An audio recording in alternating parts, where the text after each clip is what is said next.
સુરતના મહિલા ફરિયાદી પર ગત સપ્ટેમ્બર માસમાં અજાણી વ્યક્તિનો કોલ આવ્યો હતો, જે વ્યક્તિએ પોતાની ઓળખ એક્સિસ બેંકના કર્મચારી તરીકે આપી હતી.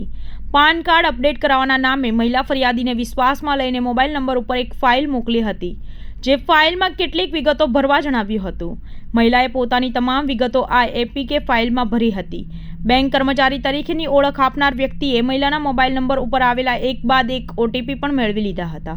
જેવો ઓટીપી નંબર મેળવ્યા કે તુરંત જ મહિલાના બેંક એકાઉન્ટમાં રહેલા 5 લાખથી વધુની રકમ અન્ય ખાતામાં ટ્રાન્સફર થઈ ગઈ હતી. એટલું જ નહીં, પરંતુ મહિલાની બેંકમાં રહેલી ફિક્સ એફડી પણ તોડાવી નાખી હતી, જ્યારે ઇન્સ્ટન્ટ લોન પણ પોતાના નામે લઈ લીધી હતી. આમ છેતરપિંડીનો ભોગ બનેલી મહિલાએ સુરત ક્રાઇમ બ્રાન્ચમાં ફરિયાદ આપી હતી, જે ફરિયાદના આધારે સુરત ક્રાઇમ બ્રાન્ચ દ્વારા ગુનો નોંધી વધુ તપાસ હાથ ધરવામાં આવી હતી. આ ગુનાની તપાસ બાદમાં સુરત સાયબર ક્રાઇમ સેલને સોંપવામાં આવી હતી, જ્યાં સાયબર ક્રાઇમ સેલ દ્વારા તુરંત જ મહિલા ફરિયાદીના બેંક એકાઉન્ટમાં રહેલા ₹5 લાખની રકમ ફ્રીઝ કરાવી દેવામાં આવી હતી, જ્યારે ₹1 લાખનું રિફંડ કરાવવામાં આવ્યું હતું. આ ઉપરાંત આરોપીઓના બેંક એકાઉન્ટ અને વોલેટમાં રહેલા ₹3.88 લાખ જેટલી રકમ ફ્રીઝ કરાવી વધુ તપાસ હાથ ધરવામાં આવી હતી. સુરત સાયબર ક્રાઇમ સેલની તપાસમાં જાણવા મળ્યું હતું કે સાયબર ફ્રોડ કરતી આ ગેંગ મૂળ ઝારખંડના ગિરહી ખાતેથી ઓપરેટ કરવામાં આવે છે, જેને લઈને સુરત સાયબર ક્રાઇમ સેલની એક ટીમ ઝારખંડ જવા માટે રવાના થઈ હતી.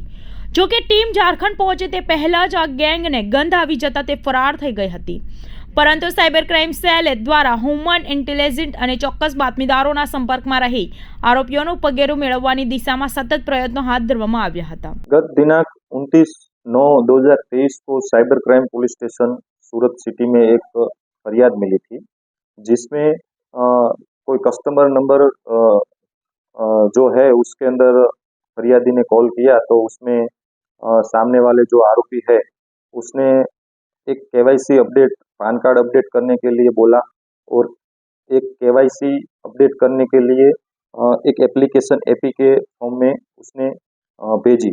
उसके अंदर ओटीपी आए और जो भी इंफॉर्मेशन फिलअप करनी थी वो फरियादी ने की.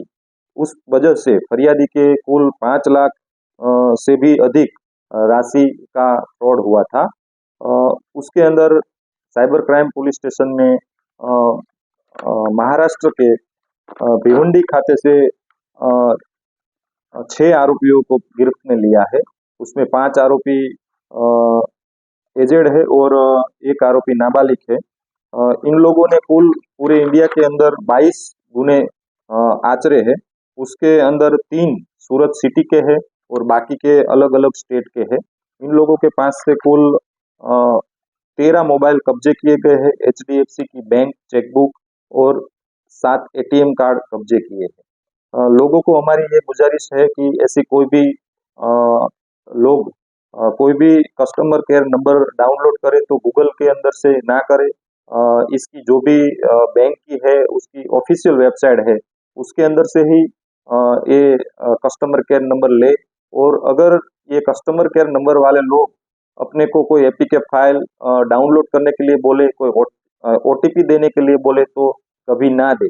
ये हमारी गुजारिश है.